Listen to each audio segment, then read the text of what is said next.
Hey guys, Dave with Team Forehand Realty. Wanted to talk to you today about pricing homes.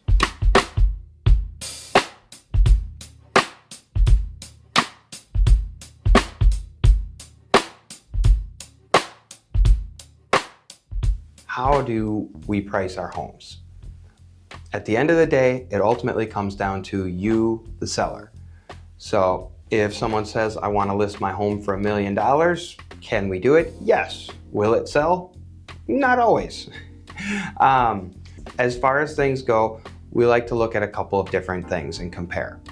So we want to look at first what's sold in the last, ideally 6 months or less. If we have to go back a year, we certainly will. And then obviously area. Next, we want to make sure that we're looking at what's currently active on the market, because these are our comparables that people will be looking at and comparing us to. And depending on how fast we want to sell, we want to make sure that we're hitting that sweet spot where we are a value versus our competition, which if we're both at the same price, what sets ours above it and makes ours worth more than theirs in the eyes of a buyer.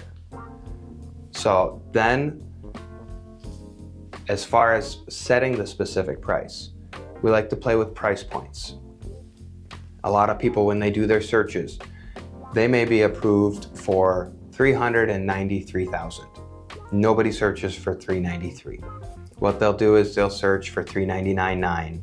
They'll search for $375,000, $350,000.